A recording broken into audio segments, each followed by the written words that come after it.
Y continuamos, amigos televidentes, y vamos a establecer comunicación con el historiador, el doctor Aldo Díaz Lacayo, un viejo luchador por las causas de los pueblos, pero principalmente por la causa del pueblo nicaragüense y conocedor de nuestros héroes y mártires y de nuestra historia. Don Aldo, muy buenos días. Queríamos conversar con usted esta mañana sobre el legado, sobre la herencia, sobre la historia de lucha y la entereza de ese patriota héroe nacional, Benjamín Celedón. ¿Qué significa Benjamín Celedón para los nicaragüenses y la historia de lucha de nuestro pueblo en contra de la intervención imperialista? Gracias, Alberto. Buenos días. Saludos a la audiencia.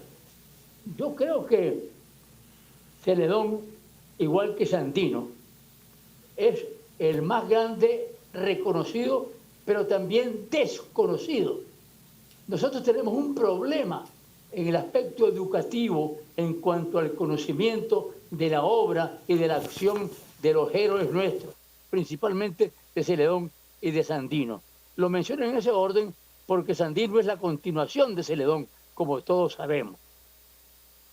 Celedón estaba en el exilio, probablemente después de la caída de José Madrid, de su breve presidencia como de 8 meses, quizás en Costa Rica, porque había sido magistrado en la Corte Suprema de Centroamérica, o tal vez en Guatemala, porque también había sido embajador en Guatemala. Pero bueno, en ese exilio nace su última hija, y entonces él pide permiso al gobierno a venir a conocer a su hija. Pero da la casualidad que cuando viene, que es más o menos a fines de julio, se entera de que Luis Mena se había levantado en armas. Y entonces él decide levantarse en armas. Fue una coincidencia que haya venido a Nicaragua a conocer a su hija y que hubiese habido ese levantamiento. Aquí hay un problema que hay que esclarecer. Como Celedón se une, aparentemente, después lo explico, con Mena, la historia reconoce toda esta actividad antiimperialista como la guerra de Mena y pone para un lado a Celedón. Esa es parte por lo cual lo conocemos muy poco. Pero la realidad es que la guerra de Mena la impusieron los Estados Unidos, el nombre, no me refiero a la acción, el nombre, porque Mena era ministro de guerra del gobierno conservador que había entrado triunfante de la Revolución de la Costa, y toda la relación, digamos, de notas diplomáticas, de conversaciones en el establecimiento político, en la sociedad, los partes publicados en la prensa, todos se referían a la guerra de Mena. Por eso Celedón queda, digamos, marginado en la historia original. Pero la realidad es que hicieron dos acciones distintas. Eran como dos ejércitos. Y un tercer ejército muy pequeño, pero muy efectivo, en León. Mena trabajaba en Granada y Celedón en Masaya. ¿Qué pasa con Mena? Que iniciando el proceso militar le da una enfermedad artrítica que no se podía ni mover. Entonces se queda varado, como quien dice, en Granada. Y toda la guerra real, la lleva Celedón. La importancia de la guerra de 1912 se debe llamar la guerra de Celedón y no la guerra de Mena. Esa es la primera aclaración. Entonces, es cierto que se reúnen, mientras Celedón iba a levantarse en armas, se reúnen en Ticuantepe. Y ahí acuerdan algunas cosas, pero no actúan, digamos, orgánicamente. No actúan orgánicamente. ¿Cómo empieza la guerra de Celedón? Celedón, digamos, llega el 29 de julio y se finca en Masaya, digamos que el 30 de julio. Celedón era un hombre conocidísimo por los gringos. No se trataba de un desconocido. Había participado en la guerra de Namasihue, había participado en la guerra de defensa del gobierno de José Madrid y por supuesto había sido magistrado de la Corte Centroamericana de Justicia. Era un hombre reconocidísimo. los gringos no podían hacerlo a un lado, pero lo hicieron a un lado simplemente porque la comunicación oficial se refería a Mena. Hago punto final a esta introducción y empiezo con Celedón. Una vez fincado en Masaya, Celedón tenía un ejército compuesto por liberales y algunos conservadores de Mena. Pero su ejército era fundamentalmente de estudiantes y de campesinos. Celedón tenía una visión ideológica. Mena tenía una visión política. Desde un principio, Celedón se manifiesta como nacionalista, antiimperialista y que está dispuesto a luchar contra los norteamericanos a pesar de la inmensa diferencia en armas, en tecnología, en recursos, en tropas, a pesar de todo eso. Desde que Celedón se finca en Masaya, su primer objetivo es tomar Managua. Y hace una excursión doble a Managua. Por el lado oriental, que es donde él baja, y por el lado occidental, que baja el general Thomas, que era conservador, por las sierras de Managua. Entonces, él quería hacer una tenaza para liquidar al gobierno, pero da la casualidad o la fatalidad que el general Thomas, conservador, lo derrotan.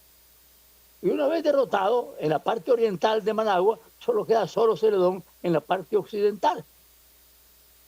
Ahí empieza, digamos, un bombardeo terrible contra Managua. Y cuando él cree que ya estaba ablandada la tropa, no sabía lo que había pasado con Thomas en el oriente, cuando él cree que ya está ablandada la tropa gubernamental, pide la rendición. Por supuesto que no le hacen caso porque ya habían liquidado a la parte oriental y empieza una confrontación feroz hasta que Celedón decide retirarse a Masaya de nuevo. Varias pérdidas tuvo Celedón, sin embargo no se desmoralizó, escribió una proclama a su tropa para continuar la guerra y así lo hizo.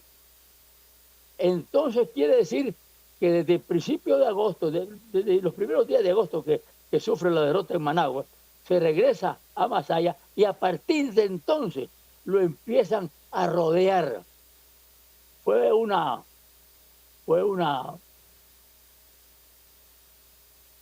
enclave, digamos, que los gringos le pusieron alrededor por el Coyotepe por una parte y por la barranca por la otra parte.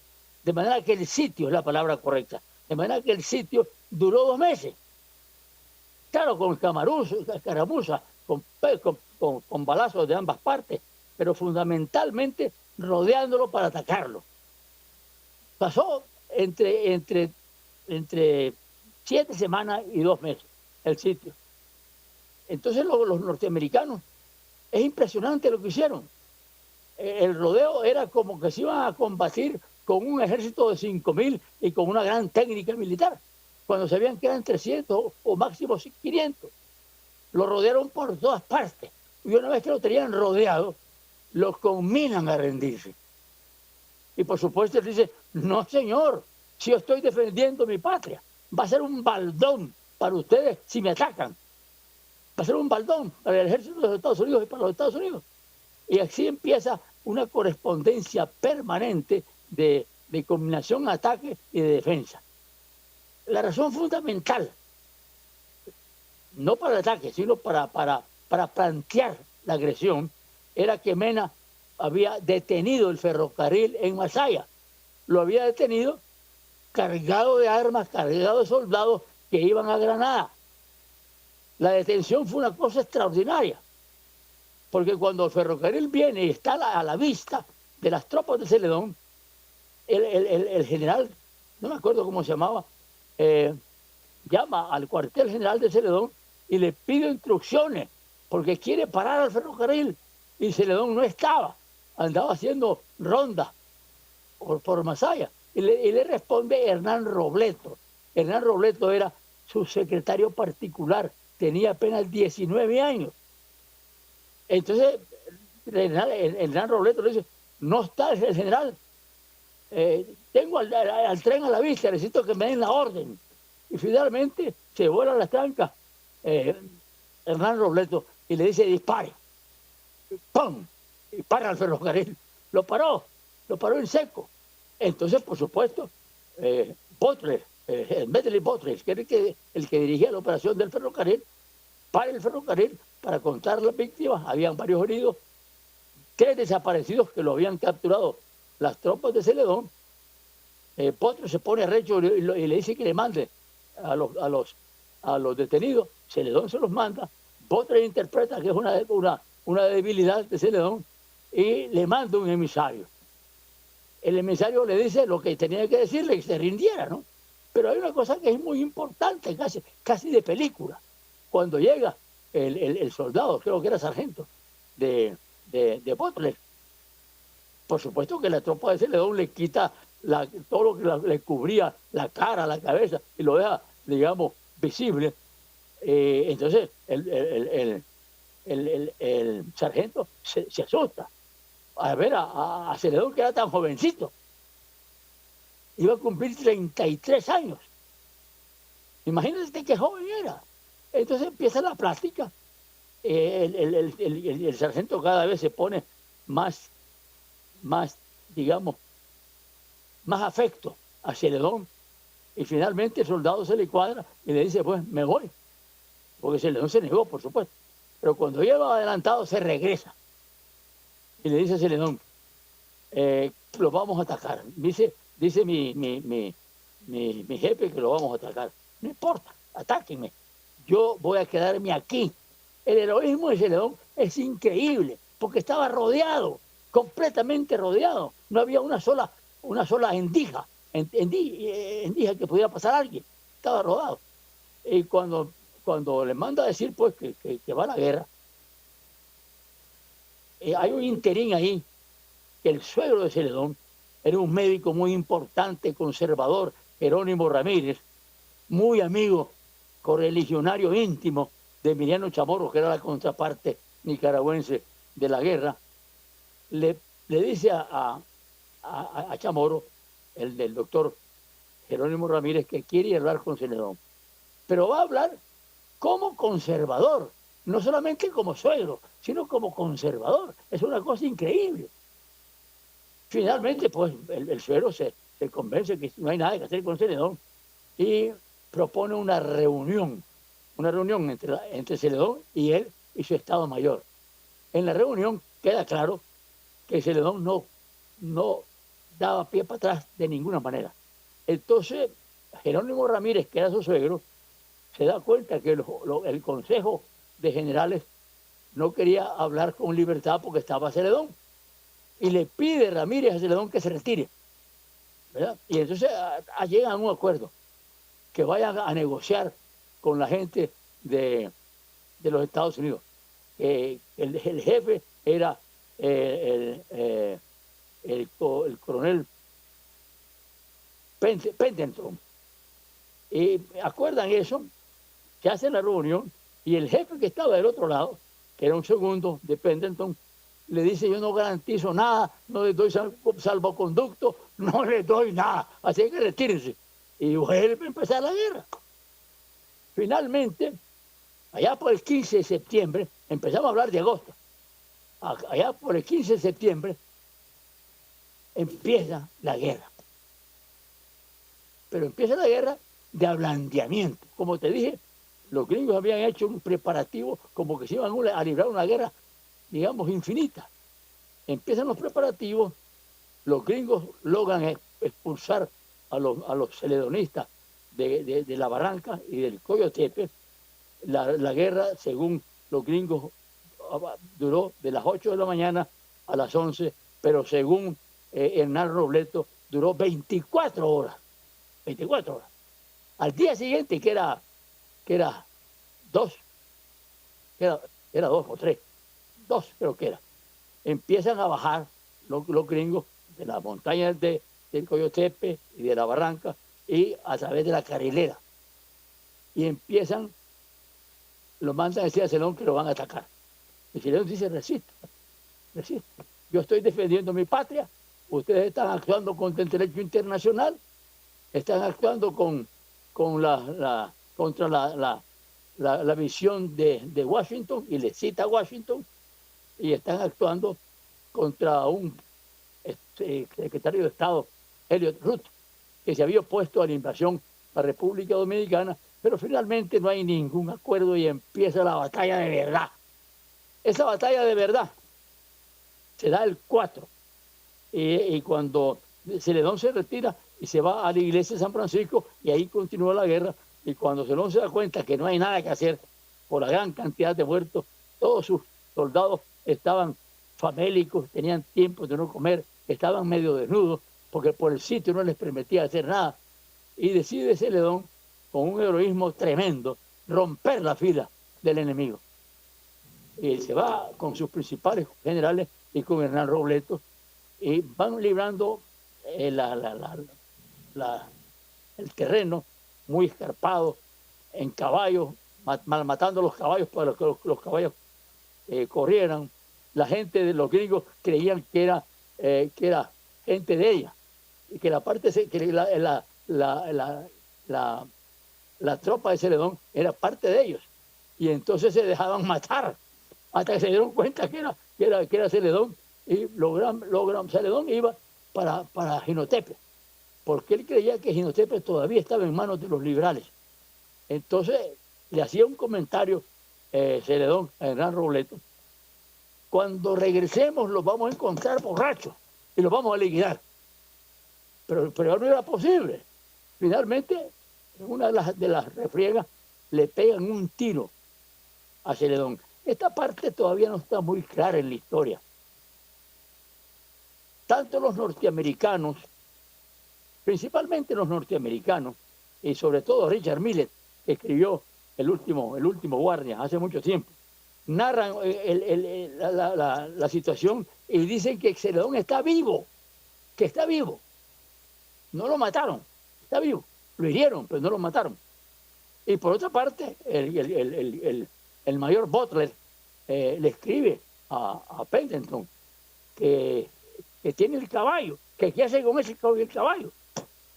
Y Pendleton le responda: tráigamelo. Pero hay una cosa que la historia no aclara, y yo no estoy claro todavía. Parece que Butler no estaba en Masaya, que había mandado tropas a Masaya a guardar el orden, pero que no estaba en Masaya, que el telegrama lo había puesto de Masaya. Ese es un punto. El otro punto es que Pendleton ya había anunciado a Washington que habían hecho la guerra porque Celedón no se rindió. Finalmente,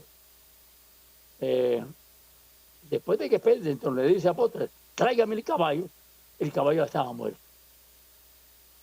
¿Por qué el caballo estaba muerto? Dos posibilidades: por la herida o porque lo mataron los conservadores. Esa es la historia dicha brevemente.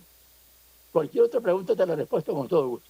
Bueno, solo un minuto, dos. Okay. Un ejemplo de heroísmo, usted lo dijo, lo mencionó, Tremendo. el hombre dejó escrito ahí que subirían otras personas, ¿verdad? Claro. Y que estaba clarísimo que no había otro camino que quedarse ahí y morir con su gente, ¿no? Se me olvidó contarte que después de la visita de su suegro, y su suegro le pregunta que esa es la última decisión, que tome en cuenta que va a quedar su mujer viuda y sus hijos huérfanos. Y entonces él le dice: prefiero que pase la pobreza y la miseria que sea, pero no dejarlo como un padre indigno. Una cosa terrible. La carta es una belleza, una cosa belleza.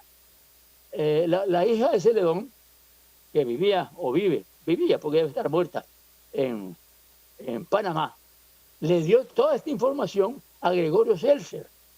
Y Gregorio Seltzer escribe un libro que yo lo edité, que yo lo distribuí por partes, y él le puso Celedón, algo así, que la gesta de Celedón. Y yo le cambié el título, digamos, la restauración conservadora y la gesta de Celedón, porque la guerra se da dentro de la restauración conservadora. Por eso le cambié el título. Y la hija de Celedón le dio una información tremenda a Gregorio Seltzer. Gregorio Seltzer la reproduce de una manera extraordinaria en este libro, extraordinaria. Yo creo que no hay nada mejor documentado para la guerra de 1912 que este libro de Gregorio Seltzer. La verdad es que aunque nosotros reconocemos oficialmente, incluso constitucionalmente, a Celedón como héroe, debemos de procurar, en el caso igual de Sandino, de incluir, digamos, en los pensos escolares todas las gestas de ambos héroes. Yo creo que ahí estamos con un déficit muy grande. Don Aldo, yo le agradezco. Gracias por habernos brindado estos minutos y realmente pues impresionante la historia de Celedón, ya, que recogida luego por el general Augusto C. Sandino. Muchas gracias. Nosotros vamos a continuar con el programa.